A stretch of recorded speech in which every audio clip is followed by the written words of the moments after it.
Good morning, everyone. Thank you for coming. My name's Anna Mansi. I'm the head of the head of certification unit at the British Film Institute, and I'd like to introduce my very esteemed colleague, Isla MacGillivray. Good morning, everyone. So, as Anna says, my name's Isla, and I'm a partner at the accountancy firm Saffery, Champness. So we provide a range of finance services, including audit and tax compliance, mainly focusing on the film and TV and video game sector. So we specialise in the tax reliefs and have been heavily involved in the process of the new expenditure credit that we're going to talk about today. So yeah, I've done 18 years in certification. So when I started, I was part of DCMS, then we moved to the Film Council, and we've been at the BFI for the last 12 years. When I started, the tax relief system there was sale and leaseback. So I don't know if anyone remembers sale and leaseback. Yeah, a few of you. Then we moved to film tax relief in 2007 and introduced the animation, television and high-end television tax reliefs in 2013, video games in 2014, children's TV in 2015, and then amendments to the film and HGTV in that year as well. And so we've had nearly 15 years of the existing tax relief scheme. Yeah, we pretty much had our sort of 15th anniversary since the film. Yeah. As Anna says, iterations, you know, the others have unfolded from that. So I think it just speaks to the success it's been. Yeah. And hopefully lots of people in the room have been able to benefit from that success. Yeah. And so we're now moving into, the government has consulted, and we're moving into what they're calling expenditure credit. So we just want, none of this is in legislation yet, and we'll touch on it in a minute about how they've gone about the process. But the government, just to stress that the government is very committed to the tax reliefs and how they work, and they want to encourage the expenditure in the UK for all of you. Before we kick off, I just want to get an idea of who's in the room. So obviously we're at a film festival. I'm presuming most of you are film producers. Hand up. Great. And is anyone in television, high-end TV? Yeah, we've got one. Animation? No, you're just saying hello to someone. Animation? Okay, and I'm presuming there's no games, maybe, or interactive here at all? No, okay. One. Oh, great. So we're mainly going to be focusing on the audiovisual expenditure credit, which is covering film and TV. But they are bringing in video games expenditure credit, which is modelled in the same way, but I can chat to you about that afterwards. Okay, so this is where I need to coordinate myself with the slides. So how do we get here? On 17th of November last year, at the autumn statement, the government announced that they were going to do a consultation on the existing tax reliefs and move to with a proposal to consider moving to expenditure credits. They did put out that consultation. We at the BFI, as the lead body for film in the UK, we convened our screen sector task force, which is made up of trade bodies across all the screen sectors, film, TV and games, and stakeholders, accountants, lawyers, and brought everyone together to consider what the consultation was about and make sure everyone was coming together, talking about how it would affect the industry. As I say, it's very clear the government is committed. They don't want to change anything in a negative way. They want everything to be, it's all about, you know, making sure that this is a smooth transition when it comes in. So on the back of that, everyone put in their responses. The consultation closed on the 9th of February, and then in the spring budget I can't remember the exact date of the spring budget. I think it was in April. No, it was March. They did announce that they published their response, and they did announce they'll be moving to the AVEC, as it's now called, Audiovisual Expenditure Credit, and then VCheck for video games. So we're going to explore the government's announcement and discuss the changes, why they're being introduced, why do they need to change it, how they're going to work, and how we think they're going to work. I'm going to caveat up front, as I say, this isn't in legislation yet, but the government has published their response about how they want it to work. They have consulted with the industry, and specifically during that time period of the consultation up until the 9th of February, they've held many meetings with stakeholders. I know across producers and Yeah. accountants and We had lawyers. several meetings that we were asked to join as accountants, and there was meetings with HMT that were just accountants. There was meetings, round tables of large numbers of producers, lawyers, accountants all together inputting into how this would work best. And we'll discuss the why it's changing, and hopefully that will just give a little bit of comfort and understanding as to why these changes are happening, because it's absolutely not because what was not the tax reliefs that were in place up till now weren't working. It's not that. So yeah, hopefully it'll give a little bit more clarity. And up on the screen is the link. So if you want to see the original consultation and the government's response, and it considers in that response, it considers the responses that everyone put in, because there were a lot of other elements in there, specifically on high-end TV, in terms of the minimum threshold spend. And I will say I appreciate most people have film here, but we touched on this a minute ago about if you're making a film for broadcast, then potentially you will be going under the high-end television tax relief rather than the film tax relief. Okay, so what we're going to cover. So why do they need to change it if it's working well, everyone's happy? There's how will they work? What won't be changing in terms of process? When is it going to happen? And then we'll do questions and timeline as well.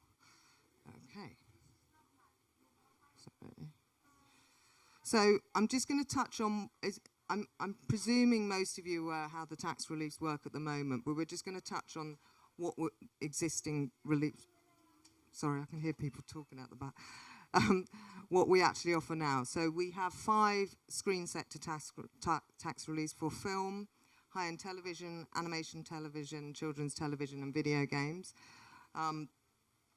For all of those, you have to qualify as British through the cultural test or as an official co-production, which is the first part of the process, and you come to, and that's where you apply to us in the certification unit, and we will assess the cultural test or co-production application. And then in terms of the criteria, can I ask you to touch on that? So the criteria to qualify for the tax relief is to get your BFI certificate, as Anna mentioned, but you also need to have a minimum of 10% UK core expenditure. So that's 10% of your qualifying spend for tax relief.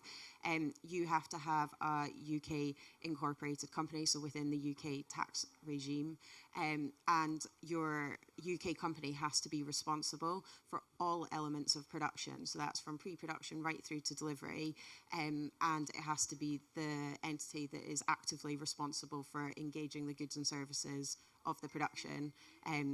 If those of you who've done or claimed the UK tax relief before probably know this, but you don't have to be doing everything directly in the UK. You can engage, you can outsource, so you can engage other production service entities, really common shoots overseas and things like that. But you as the UK entity have to be the ultimate sort of entity responsible and overseer and in control of the activities of the whole production.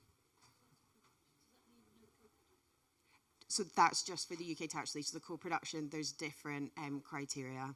So, yeah, with co-production, so to access the reliefs, you have to qualify either under the cultural test, so where there's one UK company in that scenario that Isla's just explained, or as an official co-production. So let's say you're doing an official co-production with Canada, so you'd have the UK company and then the Canadian company, but the Canadian company would have to, the UK company would have to make sure they're responsible for all the UK elements, and the company would still have to be set up in the same way before pre-production begins and responsible for arranging all the UK elements with the Canadian producer until completion. Yeah. And I guess just to, sort of the most important bit is what are you getting? What is the UK tax relief worth?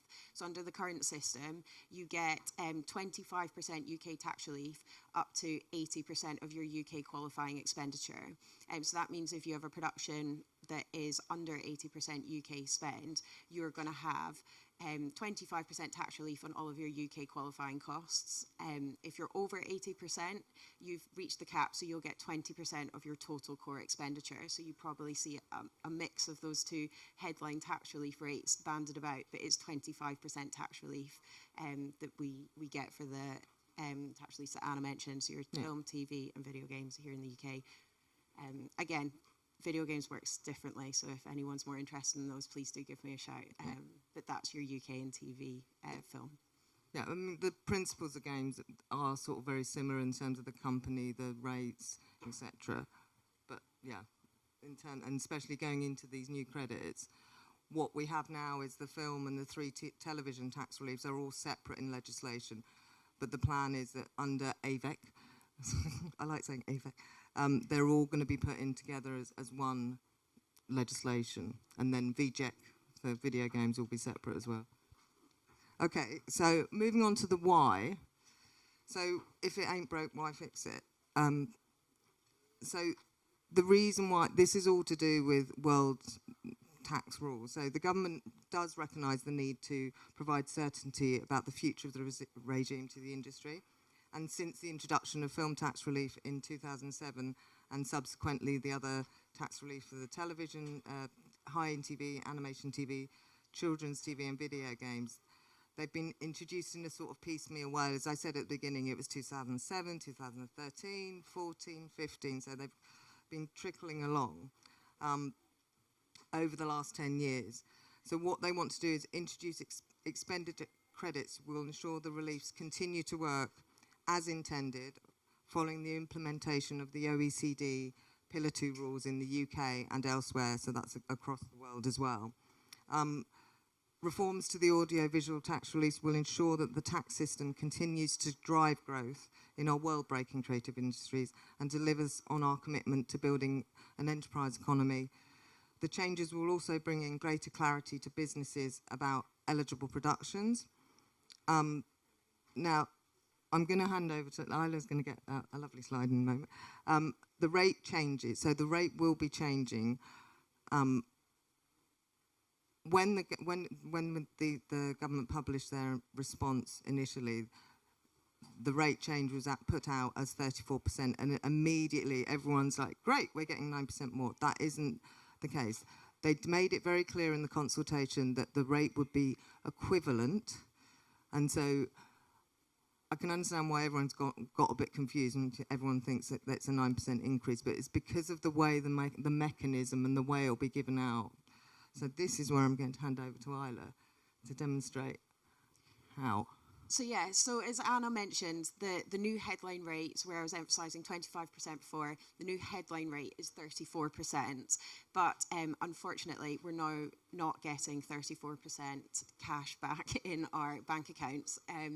It's the mechanism's changing, and the reason for that is to do with Pillar 2 tax rules, which we won't go into. But the way the current tax relief works at the moment is most people recognise it in their tax line in their accounts, and under Pillar 2 you would then have a credit against other tax that you're paying in the UK, so reducing the tax you've paid. Whereas under the new model, so the expenditure credit, it is what it says, it's an expenditure credit, and that credit will go above the line, so in your accounts it will go against your cost of sales. Not to get into the nitty-gritty, but it doesn't go against that tax line. But what then happens is that credit, so that 34% that's been calculated, it's taxed. You don't pay tax on it, it's a notional tax, but that's how we then get down to this 25.5% tax credit that you will get back in a cash rebate.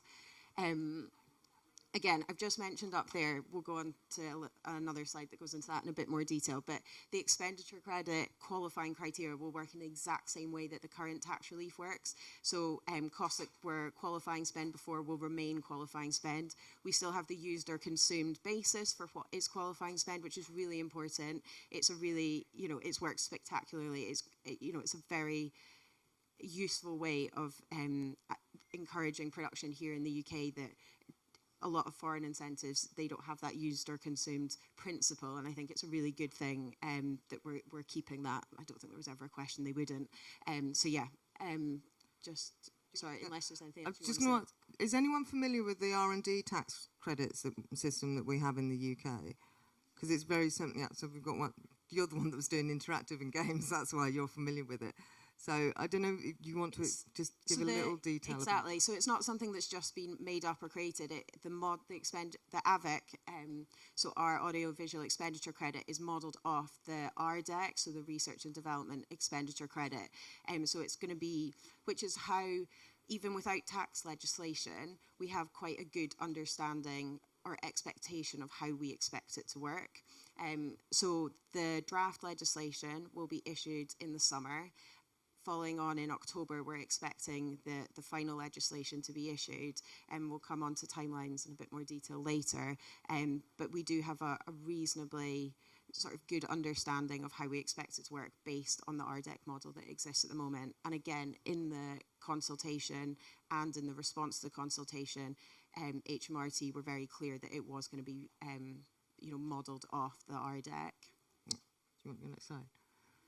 So this, just to clarify, is not a tax computation. It's not how it's definitely going to work. But I just think it's a really good way to show why 34% is actually 25.5. So hopefully it's not too small. But this part, so these 4 lines here, is what you would have been used to seeing in your current UK tax relief. So you have your UK spend, your non-UK spend, and your total core expenditure. So if we had 1.5 million, say, of total core expenditure, 1 million of which is UK spend, under the current UK tax relief, 25% of your 1 million would be your 250k tax credit that we would get in the moment. So we've got 1 million of UK expenditure. We're under the AVEC, so we're going to get 34%. So you're getting your 340,000, but that gets taxed. And our main rate of tax in the UK, corporation tax rate, is 25%. So that 340 gets taxed at 25%. Knock that off, and you end up with 255k, which is your 25.5% of your million. And it's that figure there, your 255, that you would get as a cash rebate. So that hopefully just clarifies a little bit of how that headline rate of 34%, which is your expenditure credit, but because you apply a notional tax to that in your tax computation, gets you down to the 255. If you've got a question, I'll take, because this is quite the technical part. I'm happy to take questions now as well as at the end. Just so the tax is going to be on the AVIC, but not your overall tax that you put, the corporate tax you're going to pay. So, do you want to say that again, Yeah, so everyone can hear? So you're paying tax on the AVIC alone, or it computes as your income on your corporate tax at the end of the tax year? No, you would look at your production trade separately. So you would just look at this if you had your production trade that you were looking to claim AVIC on. If you have other activity in your company, you would almost have a separate tax calculation for that. And then you might have a net at the end. But and just to be clear, you don't pay 85,000. It's just a notional tax that's applied against your AVIC. I see. Thank you. So just to compare it to the current existing scheme, so if you had, it would work out as how much? So Under the existing scheme, you would get to your qualifying expenditure in the exact same way. So you'd have your million of UK core expenditure, and you would apply 25% tax relief to that figure, and you would claim 250k tax relief and get that back from the UK government. And the process will work in the exact same way. It's just the calculation slightly different. And where now a lot of you, if you've done this process before, you would do your calculation and then apply that 25% rate to calculate your tax credit. You would now you could do the 2 steps, or you can apply 25.5% to calculate the amount of cash you're actually going to get back. So thank you for that, Isla. Just one thing to stress again. I know everyone was taking pictures, and I think it is an example when the legislation we expect it to be. This is what we expect it to look like. I was just gone blank. Then I was going to say, what was I going to say? Yeah, just to reiterate what Anna says there, this is not a tax computation. This is not an example that HMT have put out there. It's just to try and use some numbers to show you how 34 actually becomes 25.5, because I think that's been the confusing point for a lot of people, understandably. I've remembered what I was going to say. So in terms of process, and because I have a thing about the language of we've gone from relief to a credit, and it's in terms of the process of how you access the tax relief now. You qualify as British, you can apply for your interim certification, and you can claim the tax relief as you incur. It is going to, as far as we're aware, it's going to be the same process where you can claim as you incur, even though it's called credit. Because in my mind, something being a credit, you would be able to get it up front. But it's just the language about it. You're absolutely right. And I think that's a really important point. And again, something that works really well under the current scheme and will continue to work really well under AVEC is you don't have to wait till your production's complete to claim your tax relief. You can, but you can also make claims throughout production using your interim certificate.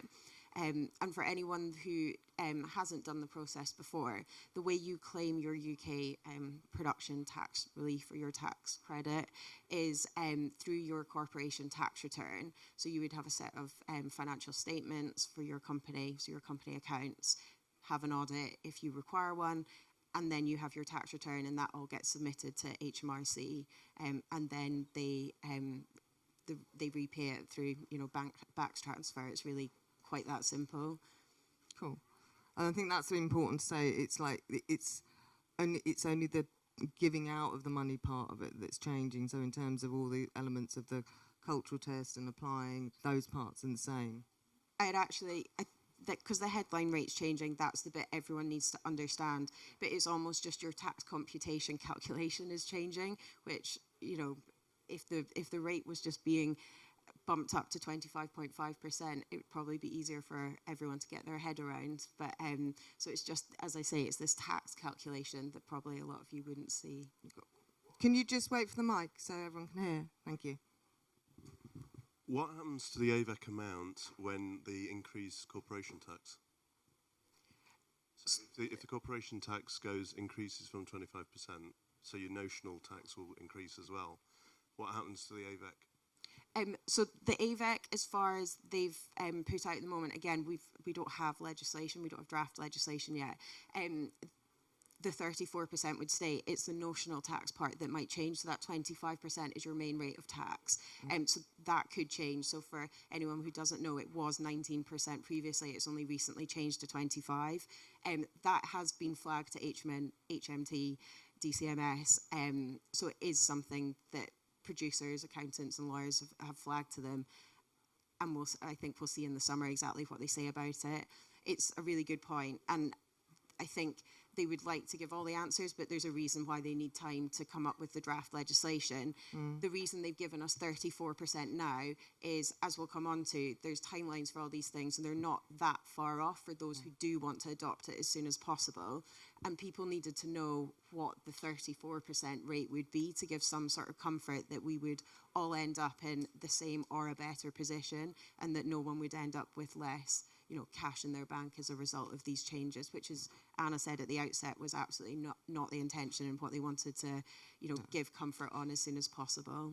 I mean, we did consider, we haven't got, the legislation's not in place, but it's coming in January next year, so is it too early to do this? But we think it's important for people to be aware, and, hopefully we'll come back next year and we'll have, here's a proper example, and hopefully it won't be too far from what we've actually demonstrated. It's just so everyone can get. I suppose the question would be: would they lock in the rate of the notional tax rate into the AVEC rate? So if it did increase, so would the AVEC rate, so it would compensate, so we wouldn't get less. Again, that's something that's been flagged because actually, so there's the main rate of tax, but actually, certain small companies have a lower rate of tax. So there's questions about that. We don't have the answers at the moment. And that's a similar question to exactly what you're thinking about. And it was flagged even before March, so during the consultation period, that if there is going to be this notional tax, there needs to be consideration of what that AVEC rate is to make sure, if exactly what you said, if tax rates go up, no one ends up with less, and especially because productions are not done in one financial year. They take years and years, so there could be a change in a tax rate that impacts what you would claim, say, in your final year of production, to make sure that's just not happening. So I think we'll get some certainty around that come the summer. Thank you. So if we move on to what isn't changing, so we've touched on this a little bit already. Oh no, we haven't got a cycle. So in terms of cash flowing and how, because obviously we've just talked about how you can get the tax relief as you incur expenditure, but you can get lenders to loan against. And do you know, have you got any sort of insight into how lenders are looking at this? Absolutely. So for those who maybe don't know or haven't been through experience, so to claim your UK tax relief, you have to have paid the cost to be able to claim the tax relief on it. So often what the structuring is that you will have, maybe a third party commissioner finance all the costs less the tax relief, because you can get that as cash back to fill that plug in the finance plan, but you have to spend the money first. So a lot of banks will provide loans against that tax relief, and we've spoken to several of them, and they are fully on board with this, and I don't want to speak for them, but they have been involved in this process too, and again, given the mechanism remains the same and the process remains the same, there are some tweaks, there are some changes, but the process as it is remains as as it is under the current reliefs, such that you can claim throughout. You get certainty up front of what your final tax credit would be, which just allows for that lending process to remain as it is. So the other elements that aren't changing in terms of the qualifying criteria? So again, your 10% minimum UK core expenditure remains. You still have to have your UK company. You still have to be responsible for all the parts of the production we went through earlier. You still have the used or consumed basis. We still have the 80% cap. It really is just the sort of the tax mechanism, the tax calculation that's changing. Yeah. So I think that's just a really important thing to understand. It's all the same process, just bar that little bit of a calculation, and hopefully good news that there's that small bump as well, so a small increase in what we'll get back. And on the cultural test and co-production side, as I said before, that remains exactly the same. You will still have to qualify as British if it's a single project, a UK company. You have to meet the cultural test criteria. If you're doing it as an official co-production, then you'll have to meet the co-production criteria, and we will jointly approve with another competent authority. So that side of it won't change at all. So then timelines, because we've already indicated that it will be around January, but there's going to be a whole phasing process. And here you go. So the reason for productions being able to claim AVIC from 1st of January 24 onwards is to do with, as Anna said earlier, Pillar 2. So you don't have to claim from that date. It's for those who are impacted by Pillar 2 and want to go down this route as soon as possible to minimise any impact. So from 1st January 24 you can. So again, hence why we're talking about this now, even though the legislation, even in draft form, isn't in place yet. We're just conscious that come next May at the film festival, there will be people who've made a claim under this already. So just trying to get the message out there. So there is quite a long transition period. So to go from the earliest 1st of January 24 is when you can start claiming it. It's not until 1st of April 2027 that you have to move on to the AVIC. So 3+ years where you have that transition period of where you have options available to you. So from 1st of April 27 onwards, there will be no current tax relief claims being made anymore, but it allows for that transition period, which was a really important thing and a really key point made in the feedback given during the consultation period. If you have principal photography ongoing at 1st of April 25, you can claim under the existing tax relief, or you can go on to AVIC. You have the option, but the option to remain under the current tax relief scheme is there. If you have not yet started PP at 1st of April 25 and then start your PP after that date, you do need to use the AVIC. You don't have the option to use the current tax relief scheme. You would have to go and claim under the AVIC. And then, as I said, from 31st of March 27, the current tax release will sunset completely. So there is a long transition period.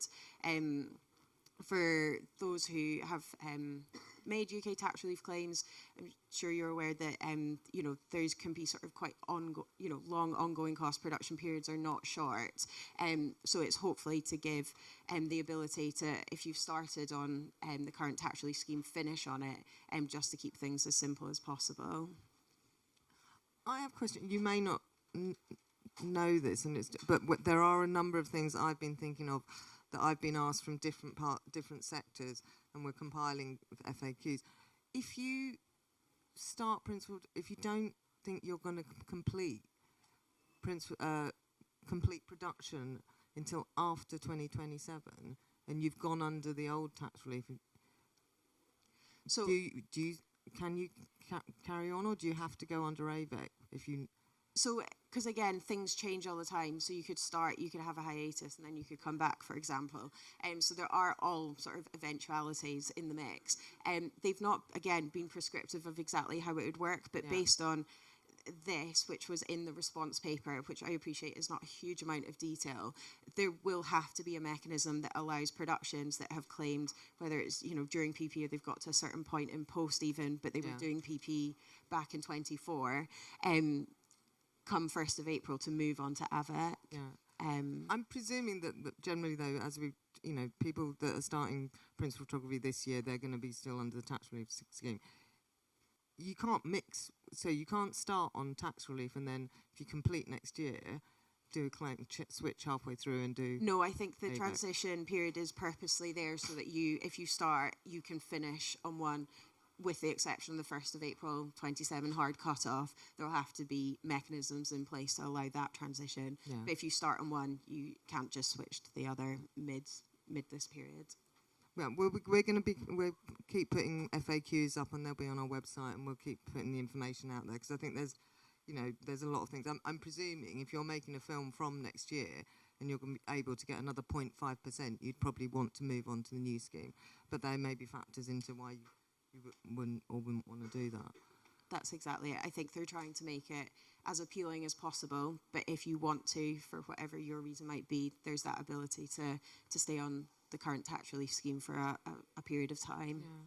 So there were another couple of elements in the consultation that we just wanted to flag to you, and again, they may not be specific to film producers here, but we just wanted to point out that they put some other elements in. So one of those was a definition of a documentary, and I think this is very specific to high-end television and projects that we were seeing coming through to us onto the cultural test, where potentially are they factual or reality rather than what we would consider documentary. And I think there was a concern, particularly from the film documentary community, that why was that being defined? But it is very much about television documentary, and they are trying to just tighten up the guidance around what we would consider a documentary in terms of on television, and not maybe Towie or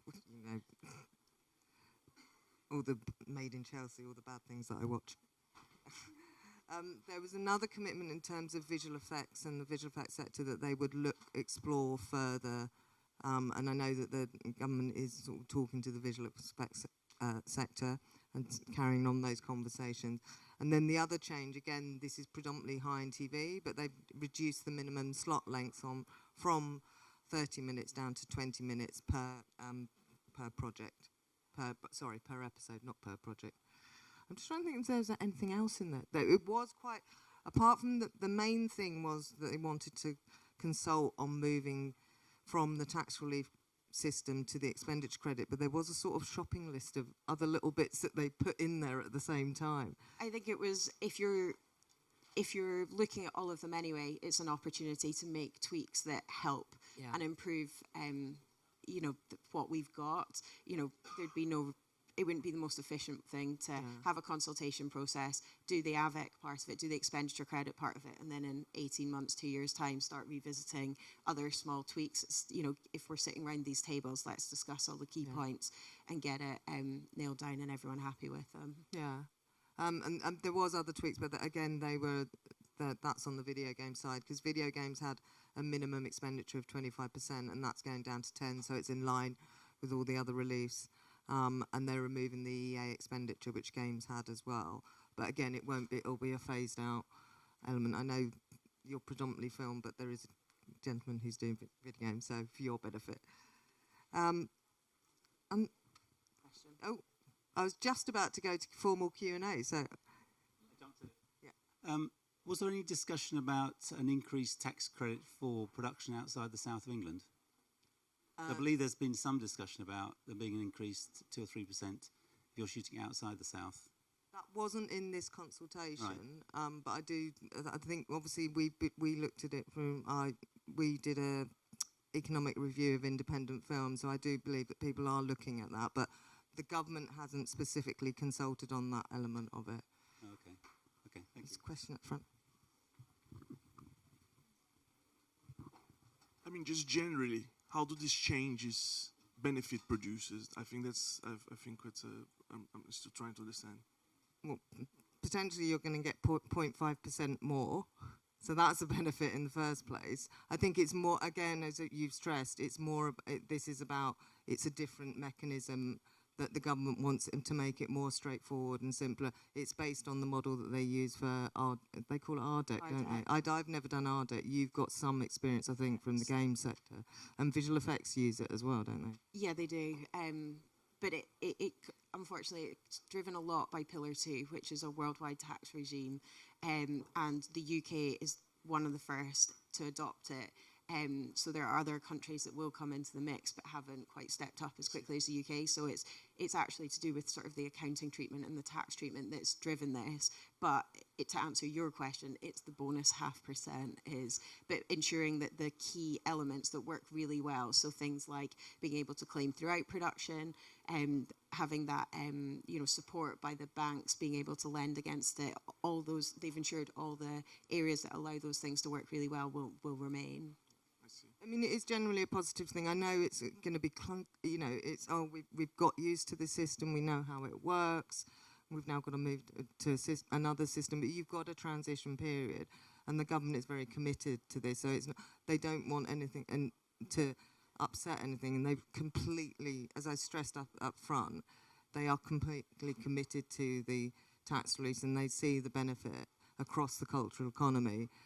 We've done, I think was it last year's Screen Business? Or the year before?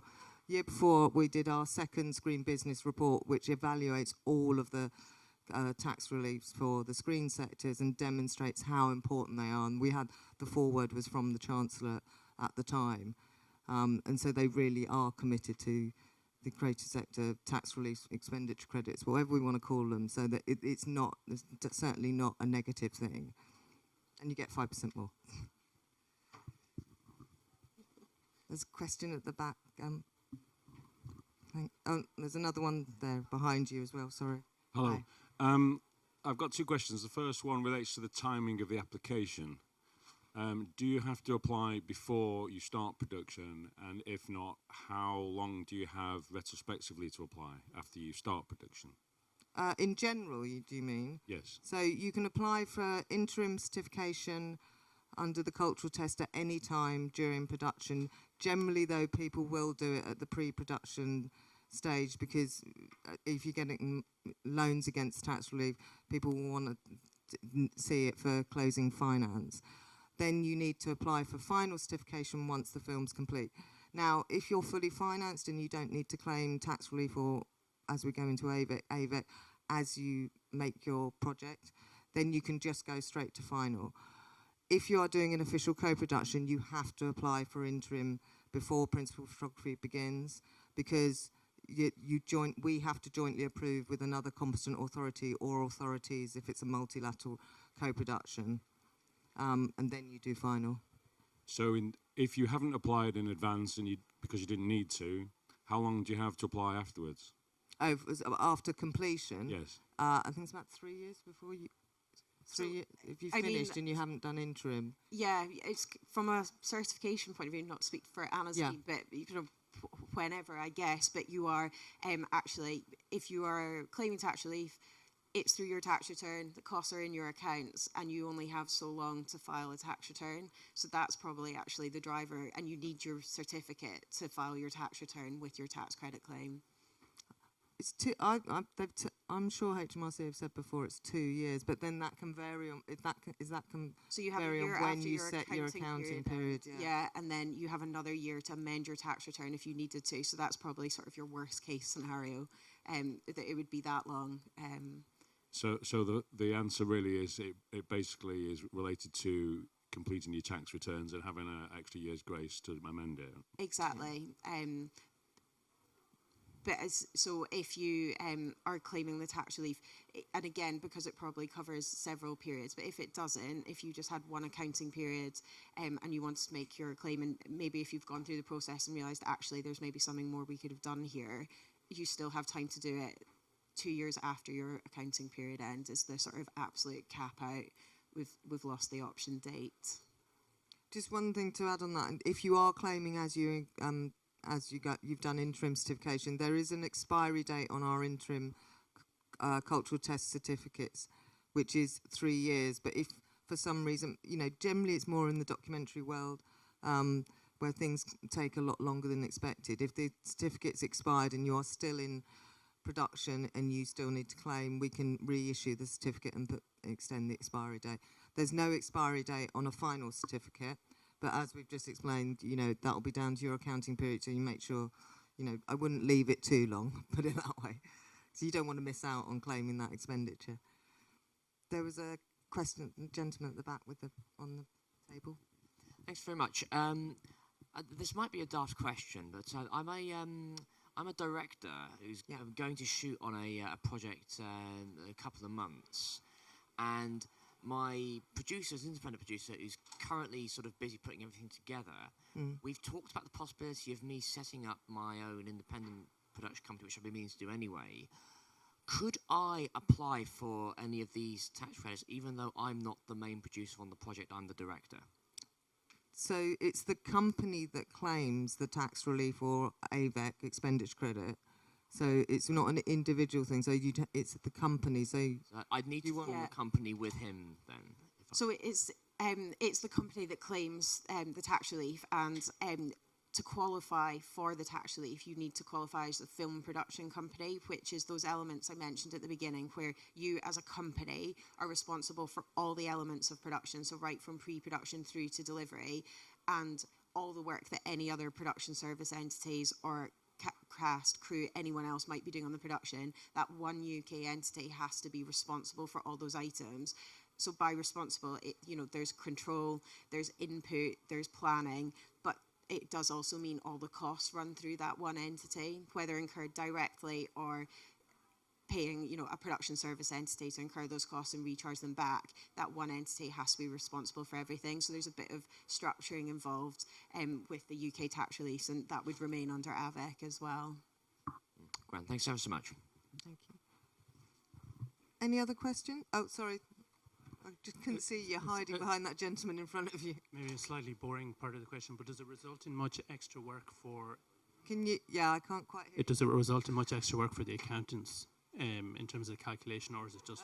Isla, that's yours. I don't want to do anyone a disservice, but no is kind of the answer. I mean, the work is probably now to a point. It'll be once we get the draft legislation, what does it actually look like? But no, if you know what you're doing, the AVEC is much more straightforward in terms of your tax computation than the current legislation, which truthfully, because especially in film and TV, so many people use special purpose vehicles, so set up a new entity to run the production and claim the tax relief, that the involvement in the tax computation, most people don't really understand the full ins and outs, because you get to a point where you can do the 25% of your qualifying expenditure, and that's what everyone's interested in, and the same would apply with AVEC. But actually, in terms of the boring part, it is a little bit more simple. That's good to know. I mean, I kept looking at it, and when we do a lot of talks over, telling people about culture test, how that works, how to qualify, and the actual explaining the rate of relief is, it's easy. It's 25 of 80, £20 million budget, claim on 800,000. It's 25% of 800,000. But actually, when I look at that, your example now, it's like, okay, now I've got it. It is quite a straightforward. I felt that it was going to be more difficult, but actually, from an accounting point of view, it is actually more straightforward. Yes, it is. But I think the key part in the room is that process, the 1 million, you get your 80% cap, so 800, we're now getting 25.5% rather than 25. And as someone asked earlier, what's the benefit? You get an extra 0.5%, which I know doesn't seem like a lot, but it quickly adds up, especially on film and TV production budgets. Right. Any other questions? Thank you very much for listening to us. I'll be here for the next couple of days if anyone wants to talk to me, qualifying for I'll the be culture around test. if anyone's got any questions or project-specific things they wanted to run past me. And just keep an eye on the BFI website, BFI Industry. We will post, as more and more information comes out, as the legislation is laid, and we'll clarify all the information. And then hopefully we'll be back next year with it in place. Thank you very much. Anna.